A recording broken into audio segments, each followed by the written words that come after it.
ময়দানে বুখারীতে অনেকগুলো হাদিস পাওয়া যায়। ঈদের ময়দানে রাসূল সাল্লাল্লাহু আলাইহি ওয়াসাল্লাম নারী পুরুষ সকলকেই ময়দানে যাওয়ার আদেশ দিয়েছে। ময়দানে গিয়ে মনে মনে প্রার্থনা যা চাইবে তাই পাবে। এজন্য এখানে একটা হাদিস আসতেছে, ঋতুবর্তী নারী যার জন্য নামাজ মাফ, তবু ঈদের দিনে ময়দানে গিয়ে নারীদের পেছনে এক কর্নারে বসে থাকতে বলছেন। সুবহানাল্লাহ। তবু বসে থেকেও যেন সে একটু বরকত হাসিল করে।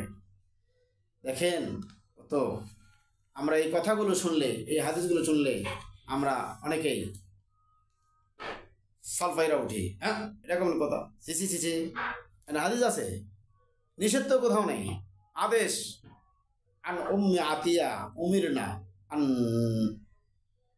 আন নাখরুজা ফানুখরিজাল হুয়ুদ ওয়াল আওয়াতিক যাওয়াতিল হুদুদ ফামাল হুয়ুদ ফাশহাদনা জামাআতাল মুসলিমিনা ওয়া দাওয়াতাহুম ওয়া ইয়া'তাজিলনা মুসাল্লাহুম।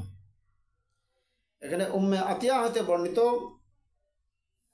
যে আমাদেরকে রাসূল সাল্লাল্লাহু আলাইহি ওয়াসাল্লাম আদেশ করতেন, বের হইতে বলতেন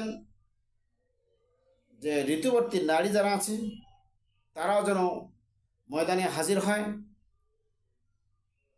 সেও যেন মুসলিমদের জামাতে গিয়ে শামিল হয়।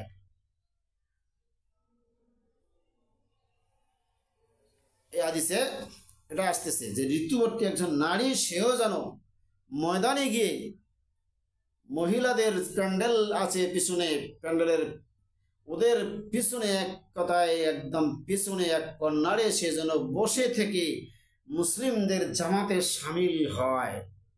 শামিল হয়েও যেন এই ঈদের ময়দানের যে ফজিলত, এই ময়দানের যে গুরুত্ব, এই ময়দানের যে বারাকাত, এটা যেন সে গ্রহণ করে মুসলিমদের জামাতে সে যেন শামিল হয়। সুবহানাল্লাহ।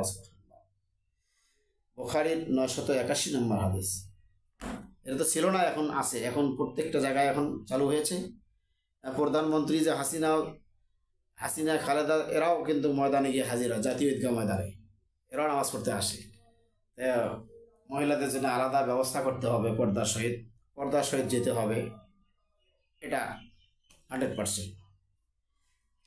তাহলে এখানে ঈদের ময়দানে এভাবে যাওয়ারও আদেশ আছে। আল্লাহ সুবহানাহু ওয়া তাআলা আমাদেরকে জানাতে হবে।